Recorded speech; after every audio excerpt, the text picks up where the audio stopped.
সকালে তাড়াহুড়োর মধ্যে এমন একটা খাবার চাই যা হবে সুস্বাদু, স্বাস্থ্যকর ও খুব কম সময়ে তৈরি করা যায়। চিড়ের পোলাও ঠিক তেমনই একটি জনপ্রিয় বাঙালি রেসিপি। এটা ব্রেকফাস্ট হিসেবে কিন্তু একদম পারফেক্ট। চিড়ের পোলাও বানানোর জন্য ক্যাপসিকাম, টমেটো, পেঁয়াজ কুচি, ফুলকপি আর আলু নিয়ে নিয়েছি। আর এদিকে চিড়েটা নিয়ে ভালো করে ধুয়ে নিচ্ছি।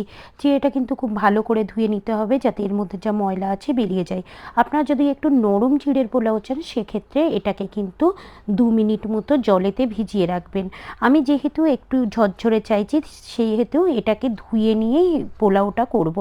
এদিকে কড়াই নিয়ে নিয়েছি, কড়াইতে সর্ষের তেল দিয়ে একটু চীনাবাদাম, শুকনো লঙ্কা আর কয়েকটা কারি পাতা দিয়ে হালকা করে ভেজে নিলাম। তারপরে এই কড়াইয়ের মধ্যেই দিয়ে দেব সর্ষের, এখানে আমি কালো সর্ষে ব্যবহার করছি, আপনারা চাইলে হলুদ সর্ষেও ইউজ করতে পারেন। তারপরে 1 টেবিল চামচ কাঁচা লঙ্কা আর দিয়ে দিচ্ছি কেটে রাখা সবজিগুলো। আমি সব সবজি একসাথে দিচ্ছি আর একটু নাড়াচাড়া করে নিচ্ছি ভালো করে সবজিগুলো ভেজে নেওয়ার জন্যে।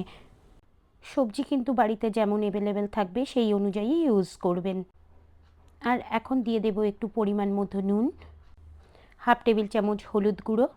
সব কিছুকে দিয়ে ভালো করে একটু নেড়ে চেড়ে নেব। ভালো করে একটু নাড়াচাড়া করে নিয়ে এর মধ্যে দিয়ে দিচ্ছি 1 টেবিল চামচ মতো চিনি। চিনিটা একদম অপশনাল। চিড়ের পোলাওতে একটু চিনি দিলে এটা কিন্তু খুব ভালো লাগে। তারপরে এটাকে ঢেকে ভালো করে আলুটা সেদ্ধ হয়ে যাওয়া পর্যন্ত করে নেব। তারপরে এতে দিয়ে দিচ্ছি ধুয়ে রাখা চিড়েগুলো।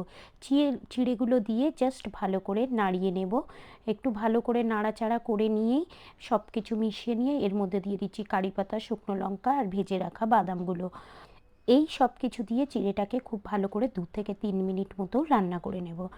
একটু নুন মিষ্টি চেক করে নেব যে সব ঠিক আছে কিনা। এখানে সব ঠিক আছে। এখন এই চিড়েটাকে একটা সার্ভিং প্লেটে তুলে নিয়ে এটাকে সার্ভ করব। এটা কিন্তু খুব হেলদি, সুস্বাদু আর অনেক সহজে হজম হয়ে যায়। আজ তাহলে এই পর্যন্তই, আবার ফিরে আসবো নতুন কোনো রেসিপির সাথে।